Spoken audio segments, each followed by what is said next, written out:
혹은 우리 몸을, 번역에 따라서 여러분 자신을 혹은 우리 몸을 이렇게 되는데요.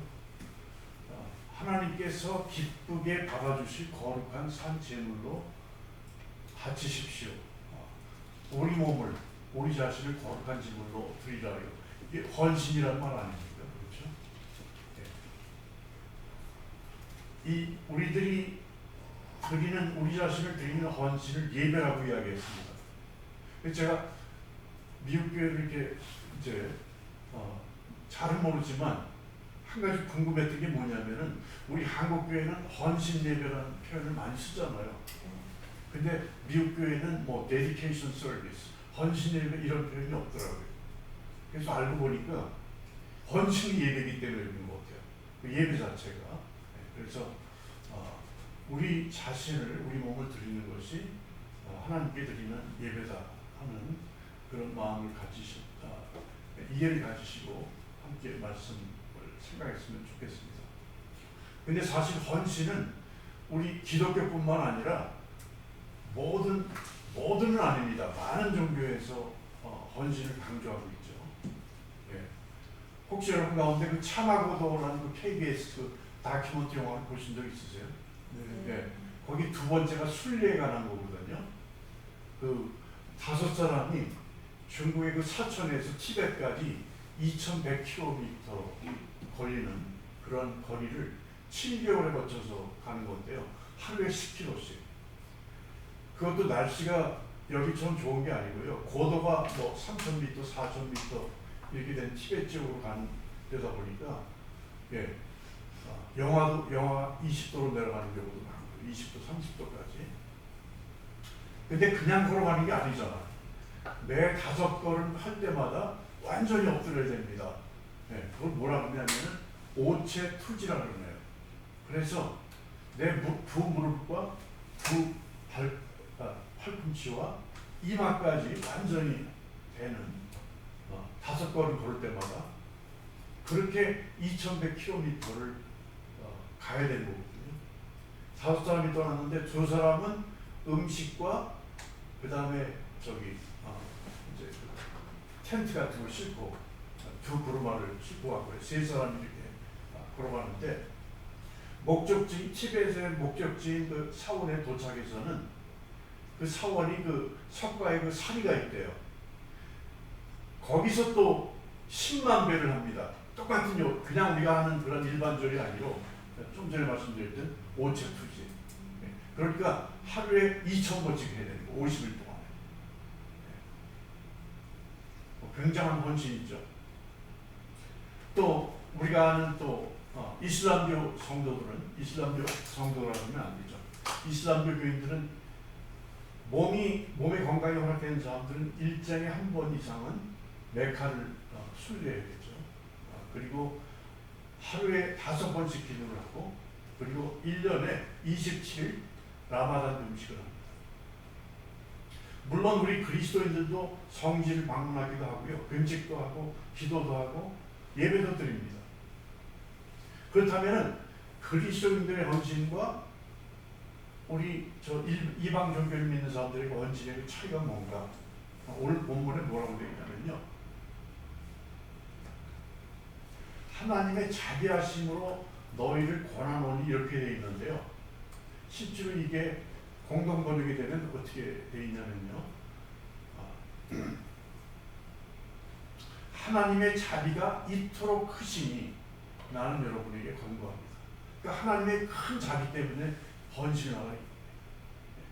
헌신하는 동기가 달라요.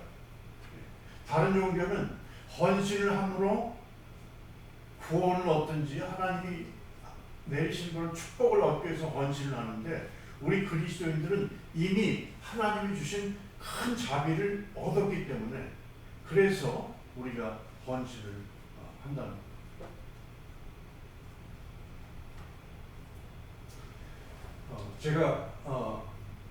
제가 속한 교단이 그 남침례교 교단인데요. 그 남침례 교단이 이제 특별히 선교사들을 많이 보내는 그런 교단이거든요. 그런데 그 교단의 선교부를 30대에 책임을 맡은 분이 있습니다. 이건 역사상 있었던 일이 아니에요. 그만큼 이제 헌신된 목사님이 있는데 그분 이름이 이제 데이빗 플랫입니다. 이분이 선교여행을 상당히 많이 다녔던 분인데요. 한 번은 인도네시아의 그 유명한 절에 갔었습니다. 그런데 마치 또 그 절에 그 동네의 불교 지도자하고 이슬람교 지도자도 참석을 했어요. 그래서 이 둘이 서로 대화를 나누면서 어떤 대화를 하냐면은 우리가 종교 형식은 서로 그렇게 많이 다룰 수 있지만은 결국 이렇게 우리가 원하는 그 정상에 올라가다 보면은 우리 종교의 목적은 다 같은 게 아니냐, 이렇게 서로 대화를 주고받고 있었습니다. 그러면서 이분한테 물어본 거예요. 당신은 어떻게 생각하느냐? 그러니까 이 데이빗 플랫 목사님이 이 두 분에게 뭐라고 그랬냐면은, 지금 혹시 여러분들이 하신 말이 우리가 산 정상 같은 목적으로 가는데 산 정상에 계신 하나님 혹은 참 진리, 이거를 A란 코스로 가든지 뭐 B란 코스로 가든지 C란 코스로 가든지 결국 우리가 산 정상에 이르면은 같은 목적을 또 하나님을 만나게 되는 것이 아니냐, 이런 뜻이 아니냐. 그래서 그러니까 부모들이 제대로 알아들었다, 이렇게 대답을 한 겁니다. 그러니까 데이빗 플랫 목사님이 뭐라고 이야기를 했냐면은 질문을 했어요. 만약 이 산 꼭대기에 계신 분이 우리가 올라갈 때까지 기다리질 않고 내려오셨다면, 우리에게 내려오셨다면 어떻게 생각하시겠습니까? 그랬더니 이분들이 그거 너무 좋을 것 같다, 그렇게 이제 이야기를 한 거예요. 그게 바로 기독교다. 그게 바로 하나님이 우리에게 내려오신 종교가 우리 기독교다, 그러면서 이제 기독교에 대해서 설명했다고 합니다.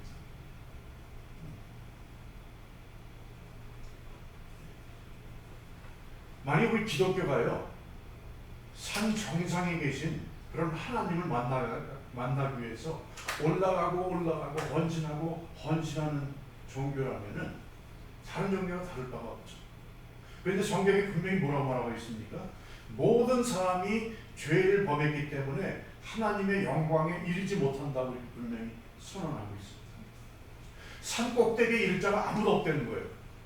A란 코스든 B란 코스든 C란 코스든 어떤 코스를 통해서도 이 하나님이 계신 정상에 이를 사람이 아무도 없다 이겁니다. 아무리 수많은 도덕적인 노력이나 종교적인 노력을 통해서 헌신으로 하나님께 이를 자가 없다고 했습니다. 아까 그 사천성에서 티벳까지 갔다 온 사람들, 그렇게 2100km를 그렇게 고사하면서 가가지고 그분들이 구원을 받습니다. 우리가 하나님께 갈 수 없는데 하나님께서 우리에게 오신 것입니다. 이게 바로 하나님의 은혜요, 하나님이 베푸신 자비요 복음입니다. 그래서 방금 로마서 12장 1절을 읽었잖아요. 12장 바로 전에 11장 36절로 끝나는데 11장 35절에 어떤 말씀이 있냐면은, 누가 먼저 무엇을 드렸기에 주의 담례를 바라겠습니까? 이게 이사야 선지자가 하신 말씀입니다. 근데 이 뜻이 뭐냐면은, 아무도 하나님께 먼저 드림으로, 헌신함으로 하나님께로부터 그 대가를 받을 사람이 아무도 없다 이거죠. 그렇게 2100km 수고하며 목숨을 걸고 가서 결국 그 목적지까지 이뤘다 하더라도 그 대가로 하나님의 구원을 받을 사람이 아무도 없다 이거죠. 하나님의 자비를 받을 사람이 아무도 없다 이거죠. 우리가 헌신했기 때문에 하나님이 우리에게 선물로 주신 것이, 그 대가로 구원을 주신 것이 아니라, 자비를 베풀어 주신 것이 아니라 주님께서 먼저 자신을 우리에게 주신 겁니다.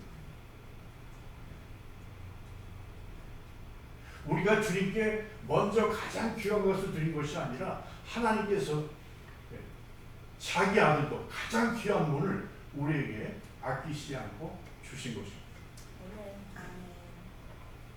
그래서 본문 말씀을 보면은 그러므로라는 말로 시작되잖아요. 그러므로라 그러면은 그 전에 있는 말씀과 그 뒤에 나온 말씀을 연결해주는 접속사인데, 그러므로라는 말은 로마서 1장부터 11장까지 전체 말씀을 이제 종합해서, 그러므로 1장부터 11장까지 이 역사가 있었으니까 그러므로 말씀인데, 그러므로 하나님의 자비가 이토록 크시니, 다시 말하면 1장부터 11장까지는 하나님의 크신 자비를 말하고 있어요. 그러니까 로마서 1장부터 11장까지를 한마디로 요약한다면 하나님의 크신 자비입니다. 그런데 이 자비가, 이게 우리 성경에는 그냥 단수로 되어 있지만은 원문에는 복수입니다. 그래서 영어 성경에 보면은 mercy가 아니라 복수예요. mercies. 자비들, 이렇게 자비들이란 말이 좀 이상한데 복수를 이렇게 되어 있습니다. 그러니까 하나님이 우리에게 구원을 주셨는데 이 구원의 열매가 너무너무 풍성한 거예요. 그 자비들. 그 자비들이 어떤 것인지 한번 좀 잠깐 좀 보도록 하죠. 여기 보면은 하나님이 우리에게 주신 새로운 관계가 있고요. 새로운 본성이 있고, 새로운 정체성이 있고, 신분이 있고, 새로운 특권이 있습니다. 예를 들면 새로운 관계에는 죄사함, 하나님과의 화해됨, 하나님과의 평화, 하나님과의 회복된 관계, 성령님의 내주, 그리스도와의 연합, 몸된 교회의 지체된 관계, 새로운 본성은 새 생명, 거듭남, 영생을 받음, 성령님을 받음과 성령으로 인침을 받음, 또 새로운 정체성, 신분, 하나님의 자녀, 하나님의 백성이 된 것, 성도, 우리가 성도, 거룩한 사람들입니다. 네. 그리스도의 나라로 옮겨진, 그리스도께 속한 자가 된, 그리스도 안에 있음, 그리스도와 함께 하늘에 안침을 받은, 그리스도 안에서 택하심을 받은, 그 다음에 부활의 약속, 영원한 유산, 죄와 사망의 법으로부터 자유. 이런 모든 선물들이 우리가 하나님께 헌신을 했기 때문에 준 것이 아니라 이거죠. 여러분들이 열심히 기도했기 때문에, 열심히 교회 생활했기 때문에 하나님이 이런 걸 선물로 준 겁니까? 하나님이 일방적으로 주셨잖아요.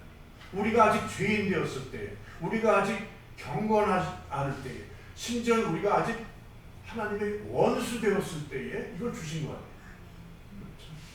그런데 이 선물이 아주 엄청난 선물입니다. 이게 영원한 선물이에요. 그것뿐만 아니라 이 세상의 모든 것을 다 바쳐준다 하더라도 얻을 수 없는 거예요. 오직 하나님만이 주실 수 있는 그러한 놀라운 선물.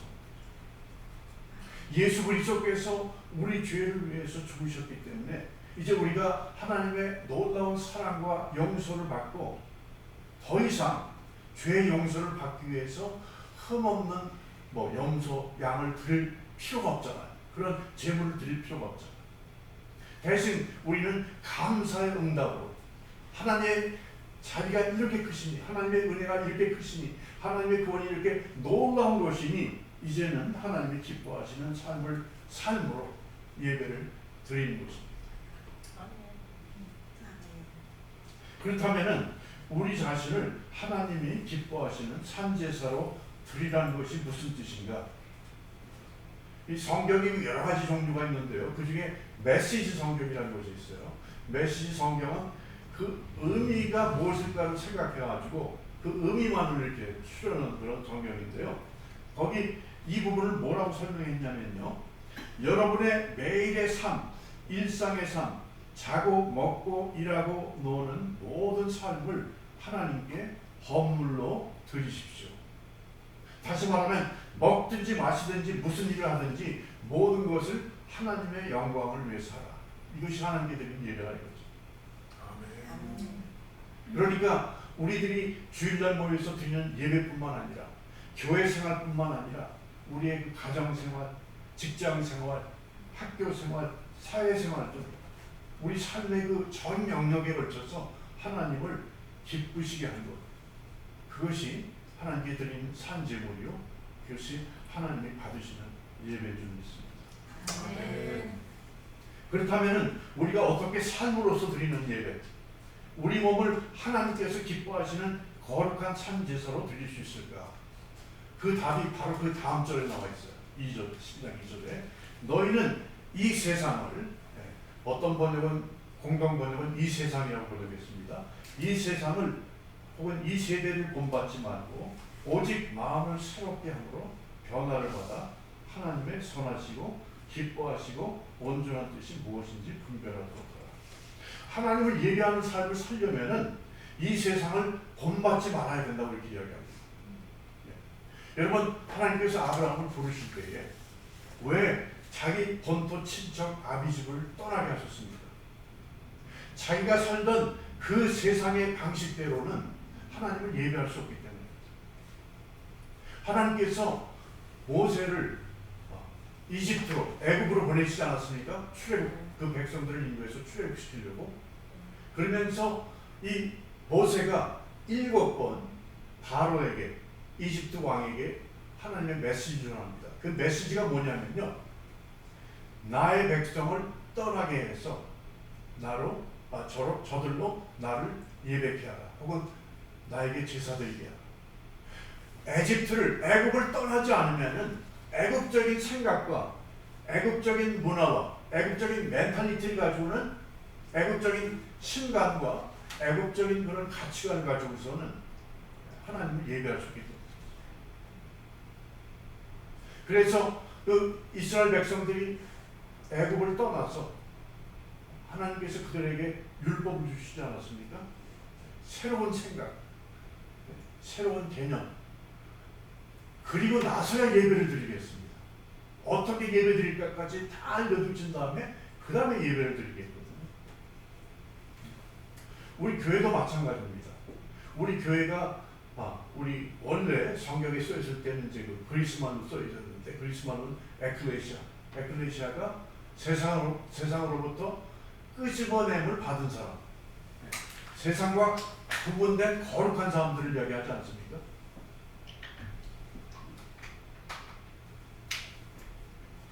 우리가 세상 속에 있는 그런 멘탈리티, 그런 생각, 그런 가치관, 인생관, 세계관, 그런 신관을 가지고서는 하나님을 예배할 수 없기 때문에, 우리를 끄집어냈을 것뿐만 아니라 우리 교회가 매주 모여서 주되게 하는 것이 뭡니까? 주로 하나님의 말씀 듣고 배우는 거 아니에요?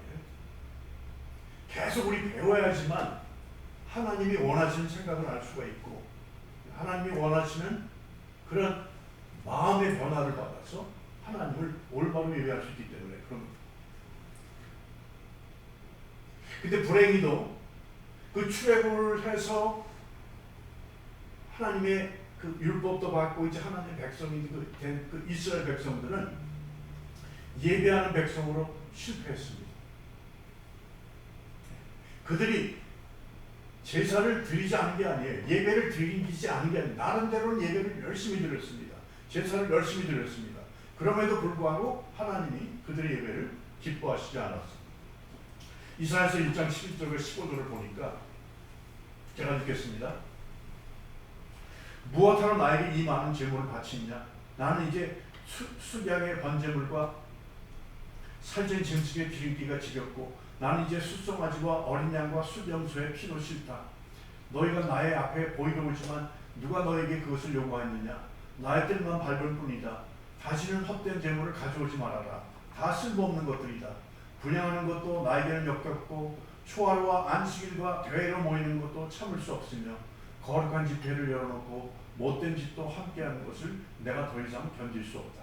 나는 정말로 너희의 초하루 행사와 정한 절기들이 싫다. 그것들은 오히려 나에게 짐이 될 뿐이다. 그것들을 짊어지기에는 내가 너무 지쳤다. 너희가 팔을 벌리고 기도한다 하더라도 나는 거들떠보지 않겠다. 너희가 아무리 많이 기도를 한다 하여도 나는 듣지 않겠다. 제발 그만 예배 드려라, 이런 거네. 하나님이 너 그런 얘기 제발 그만해. 사정사정하는 거 아닙니까? 왜 이렇게 이스라엘이 예배자로 실패했습니까? 예배를 안 드린 건 아니잖아요. 꼬박꼬박 예배를 드렸지만 실패했습니다. 그 이유는 분명히 하나님께서 말씀하시기를, 너희는 그 거하던 애굽 땅의 풍속을 쫓지 말며 내가 너희를 인도할 가나안 땅의 풍속과 규례도 행하지 말라, 이렇게 분명히 말씀하셨습니다. 이미 너희들이 떠나온 애굽의 사고방식을 버릴 뿐만 아니라 앞으로 너희가 들어갈 가나안 땅 사람들의 사고방식도 버려야 된다, 이거 아닙니까? 그래서 가나안 사람들을 다 죽이라 그랬잖아요. 영향을 받지 못하게. 근데 살아남겨가지고 그들의 또 영향을 받았죠. 그들의 사고방식대로. 예배를 드리다 보니까 이방인의 풍속과 규례대로 예배를 드리다 보니까 하나님께도 예배드리고 우상에게도 예배드리는 이런 결과가 나지 않았습니까? 이 하나님의 백성들이 이 세상의 풍조를 따르는 것은요, 우상을 숭배하는 거예요. 아까 우리가 마귀들과 싸울지라 영적 전쟁이겠지만은 영적 전쟁이 무슨 전쟁이냐면요, 세상의 풍조를 따를 것인가 하나님의 말씀을 따르는 것이, 이게 영적 전쟁이에요. 저와 여러분들이 이 자리를 떠나면은 하게 될 영적 전쟁은 뭐냐면은 세상의 말을 계속 들을 것인가, 연속극, TV, 아니면 하나님의 말씀을 들을 것인가. 대부분의 사람들이 실패하니까 예배도 실패할 수밖에 없죠. 선지자들이 얼마나 경고했습니까? 하나님의 말씀으로 돌아가라. 근데 결국 이스라엘은 이방인들의 풍속과 규례를 따르면서 하나님께 제사를 드렸습니다. 제사를 드리긴 드렸어요.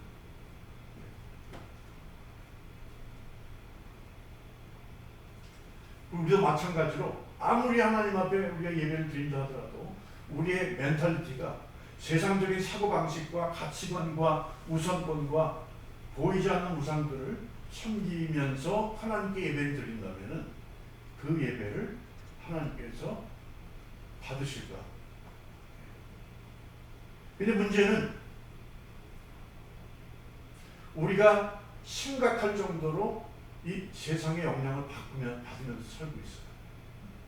좀 오래전 일이긴 하지만요, 팬데믹 전의 일입니다. 제가 어떤 한국에서 오신 예수 믿는 분이에요. 교수님을 이제 대화를 우연히 만나서 대화할 수 있는 기회가 있었는데, 그분이 뭐라 그러냐면은 지금 한국에는 중고등학생들이 교회에 없대요. 중고등부 아예 없대요. 우리 미국에는 어쩔 수 없이 자녀들이 다 독립해가지고 이렇게, 저희 교회도 따로 중고등부가 없습니다. 그래도 부모님들은 애들을 신앙시켜야 되겠다 이런 생각을 갖고 있거든요. 근데 한국에 보니까 왜 중고등부가 없느냐? 공부 조금이라도 잘해서 더 좋은 대학 들어가게 한다. 신앙이 좋다는 소위 권사님, 장로님들도 대학교 들어가는 게 신앙보다 우선. 그러니까 누구 말 맞다나 예수님도 믿고 대학교라는 종교도 믿는 거예요. 대학교가 3대 종교의 하나래요, 한국에. 어떤 사람이 기독교, 불교, 대학교.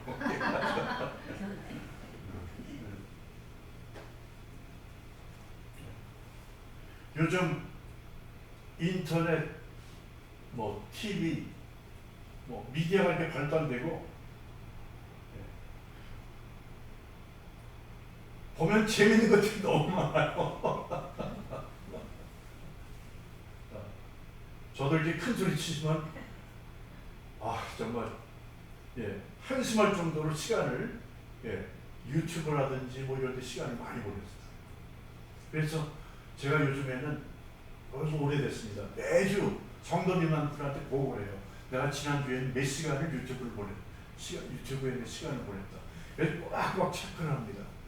그래야지만 그나마 이렇게 컨트롤할 수 있기 때문에 이제. 그런데 그만큼 우리가 우리에게 그 쾌락과 흥미를 자극하는 연속극, 게임, 스포츠, 영화, 동영상 얼마나 많습니다. 이 세상적인 것에 중독돼 가지고 하나님께 마음을 두기가 점점 힘들어집니다. 그래서 성경 한 장도 안 읽고 기도도 5분 정도도 못하면서 일주일 내내 그런 신앙생활 하다가 예배드리는 분들이 너무 많은 것 같아요. 그러다 보니까 우리 그리스도인들이 주님을 닮아가다 보다는 세상을 더 많이 닮아갑니다.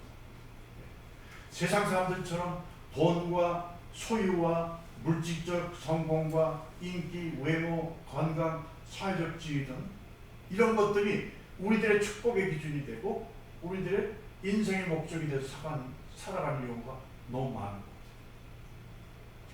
만약에 이런 가치관을 우리가 받아들인다면 이 말은 무슨 말이냐면요. 성경에 나오는 사도들이 있죠. 가장 비참한 인생을 산 사람들. 인생을 아주 실패한 사람들 아니겠습니까? 그런 기준으로 이야기합니다. 만약에 그런 세상적인 기준과 가치관을 갖고 산다면 그런 마음으로 드린 예배를 하나님께서 받으실 수 있겠어요. 예배는 드리지만 하나님이 기뻐하신 예배는 아니고 그만 드리라고. 그러면 우리가 어떻게 이 세상을 본받지 않을 수 있는가? 바로 다음 절에 그 다음에 보면은 다음 부분을 보면은 너희는 이 세상을 본받지 말고라는 그 말씀에 반대되는 그 세상을 본받는 것과 반대되는 말씀이 기록되어 있습니다. 그게 뭐냐면 오직 마음을 새롭게 함으로 변화를 받아 하나님의 선하시고 기뻐하시고 온전한 뜻이 무엇인지 분별하도록 하라. 다시 말하면 마음을 새롭게 하는 것이 이 세상을 본받지 않고 살 수 있는 유일한 비결입니다. 여기 마음이라고 되어 있는데요. 한글 성경들은 다 마음이라고 되어 있고요. 영어 성경들은 다 마인드라고 되어 있습니다. 생각. 뭐 생각이나 마음이나 뭐 비슷한 말이라고 할 수 있지만 우리들의 생각이 변해야 되고 우리들의 마음이 변해야 돼요. 하나님의 말씀으로 내가 생각하는 생각 방식이 달라지고 내 마음이 달라질 때만이 우리가 세상을 본받지 않을 수 있다 이런 말씀입니다. 그런데 하나님의 말씀을 배우는 일에 낙제생들이 너무나도 많아요.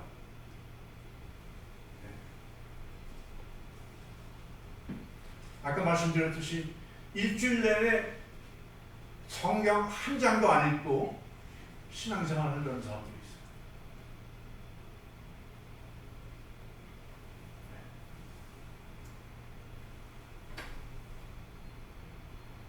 교인들한테 물어보면요, 지난주 설교 제목이 뭐인가 그러면 모르는 사람들이 많아요. 그리고 1년 동안 적어도 50번은 설교를 들었을 거 아닙니까? 그 중에 하나라도 기억하고 만약에 학교에서 이런 식으로 공부를 하면요 완전히 낙제생이에요. 이런 식으로 직장 생활하면은 당장 쫓겨납니다.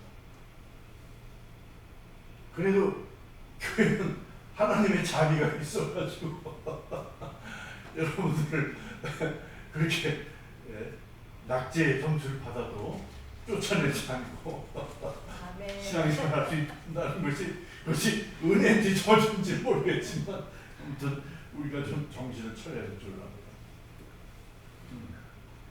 근데 한 가지 좀 심각하다고 생각한 건 뭐냐면요, 우리가 이렇게 하나님의 말씀을 경험히 할 때 우리는 의도적으로 하나님을 무시한다고 생각하지 않을 수 있지만 이렇게 하나님의 말씀을 무시하는 것은 하나님 자신을 무시하는 겁니다. 그렇지 않을까요? 내가 상대방을 무시하는 게 뭐예요? 예? 상대방 말을 무시하는 게 상대방을 무시하는 거 아니에요? 무슨 말을 해도 뭐 알아들어요. 하나님의 말씀을 무시하면서 어떻게 우리 마음을 새롭게 하여 하나님이 기뻐하시는 뜻을 헤아릴 수 있겠습니까? 아까 말씀드렸듯이 영적 전쟁이 다시 말하면 세상의 생각으로 내 마음을 채울 것인가 아니면 하나님의 말씀을 채울 것인가 이렇게 이랬는데요. 그 전쟁이 이 자리를 떠나는 순간 시작됩니다. 그래서 사도 바울이 말하기를 너희는 땅의 것을 생각하지 말고 위의 것을 생각하라 이렇게 이야기하지 않았습니까? 그 위의 것을 생각하는 것이 뭐냐면은 하나님의 말씀을 가까이 하나님의 말씀을 생각하고 공부하고 시간을 들이고 저와 여러분들이요, 성경을 가까이 하게 되면은 세상과 죄를 멀리하게 되고요. 세상을 가까이 하게 되면은 성경을 멀리하게 됩니다.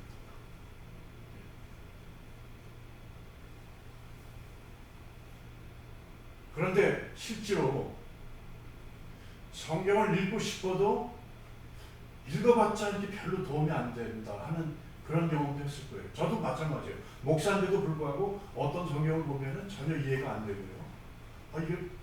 이게 별로 이렇게 은혜도 안 되고 그런 경험을 해요. 네. 그래서 여러분들에게 하나님의 말씀을 가까이 하기 위해서 실질적인 적용을 하나 제안한다면은, 여기 매주 그 주일날 그 말씀이 선포되지 않습니까? 이 목사님을 통해서 선포되기도 하고 초청된 목사님을 통해서 그 말씀이 선포되기도 하는데, 목사님들이 말씀을 선포할 때는 그 말씀을 여러분들이 좀 이해할 수 있도록 나름대로 연구하고 시간을 들여서 공부해가지고 이렇게 알려드리는 거거든요. 근데 그거를 여러분들이 그냥 지나치는 건 너무 아까운 것 같아요. 그래서 딴 데보다도, 딴 데 이렇게 뭐 말씀 이해 안 되는 거 억지로 이해하려고 하지 말고, 그 말씀을 이 목사님들이 어떻게 이걸 설명해 주셨는가, 그거를 다시 한번 이렇게 좀 점검해 보면서, 요새는 유튜브 통해서 계속 이렇게 말씀이 올리지 않습니까? 다시 볼 수 있도록. 그리고 여러분들이 그 유튜브 안에 어떤 기능이 있냐면요, 이렇게 그 동영상만 나오는 것이 아니라 무슨 말씀을 하셨는지 그 글자로도 이렇게 나와요. 글자로도 이렇게 다 나오게 돼 있습니다. 그리고 요즘엔 또 어떤 기능까지 있냐면 그거를 요약해달라면 요약해 주기도 하고요. 여러분들이 만약에 오늘 목사님 하신 말씀 중에서 내가 꼭 기억해야 될 거, 적용해야 될 거 한 3가지만 이야기해 주시면 또 자기가 알아서 해주죠. 그러니까 이 오늘날 문명들이 다른 한편으로는 우리로 하여금 세상을 많이 이렇게 닮아가도록 우리에게 그 유혹을 하지만, 다른 한편으로 이걸 잘 사용하면은 우리가 하나님의 말씀을 좀 더 잘 이해할 수 있고, 여기도 우리 현대적인 그런 장비들을 많이 사용하잖아요. 이런 것이 도움이 되지 않습니까? 영적으로도 우리가 도움이 될 수 있는 그런 현대적인 그런 장점, 좋은 기구들이 많이 있습니다. 그래서 여러분들이 매주 듣는 설교를 좀 버린 것처럼 삼고자 하는, 사실 다들 이제 바쁘시기 때문에 그것도 뭐 쉽지 않을 수 있는데, 뭐 한 달에 적어도 설교 하나라도 내 것으로 삼겠다 하는 그런 마음을 가지고 여러분들이 시장에 살아간다면 크게 도움이 되지 않을까 이렇게 생각합니다. 하나님의 말씀으로 우리의 생각이 세워질 때만이 우리는 세상의 풍조를 멀리하게 되고, 그래야만 하나님의 선하시고 기뻐하시고 온전한 뜻이 무엇인지 구분할 수 있게 되고요, 분별할 수 있게 되고요, 그래야만 하나님이 기뻐하시는 헌신에서, 내가 무조건 드리는 헌신을, 하나님이 아까 그 사천성에서 저기 티벳까지 간 그런 헌신을 기뻐하겠어요? 전혀 기뻐 안 합니다. 시간 낭비지. 우리도 하나님이 기뻐하시는 헌신 예배를 드리려면 하나님의 말씀대로, 하나님의 말씀을 먼저 알아야 돼요. 이제 제가 마지막으로 오늘 전한 말씀을 간단히 정리해서 말씀드리고 마치도록 하겠습니다. 첫 번째로, 우리 그리스도인들이 드리는 예배는 하나님의 은혜를 받기 위한 수단이 아니고 이미 받은 하나님의 크신 은혜에 대한 감사로 드리는 거다. 두 번째, 다시 말하면 구원 얻은 사람만 예배를 드릴 수 있어요. 여러분들 이 자리에 나와 있다면 다 구원받은 친구라고 분명히 생각을 합니다. 구원 받은 자만 드릴 수 있습니다. 하나님의 은혜를 받은 자. 두 번째, 우리 그리스도인들의 예배는 주일 예배나 교회 생활뿐만 아니라 가정과 직장, 학교, 사회생활 등 우리들의 삶의 전 영역에서 주님을 기쁘게 해드리는 것이 예배입니다. 그리고 세 번째, 우리 그리스도인들의 예배는 하나님의 말씀을 통해 우리들의 생각이 계속 변화되어야만 하나님이 기뻐하시는 예배를 드릴 수 있다고 말씀드렸습니다. 왜냐하면 우리가 하나님의 말씀으로 계속 변화되지 않으면 세상의 풍조를 따를 수밖에 없고, 하나님의 말씀을 떠나 계속 우리의 마음과 생각이 변화되어야만 하나님이 기뻐하시는 뜻을 분별할 수 있고 하나님이 기뻐하시는 예배자로서의 삶을 살 수 있다고 말씀드렸습니다. 하나님의 말씀을 통해 항상 우리들의 생각이 새로워짐으로 하나님을 기쁘시게 해드리는 저와 여러분이 되기를 예수님의 이름으로 축원합니다. 기도하겠습니다.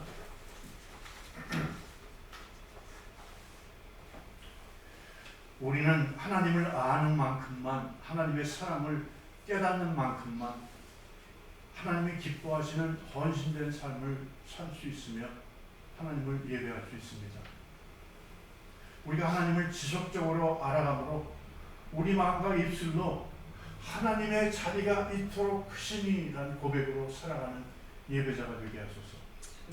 주님의 말씀과 은혜로 충만하여 세상을 이기는 자, 삶의 전 영역에서 주님을 기쁘시게 해드리는 자, 참된 예배자로서의 삶을 살아가도록 성령님 우리를 인도하시고 우리가 기쁨으로 따라가게 하소서. 예수님의 이름으로 기도합니다. 아멘.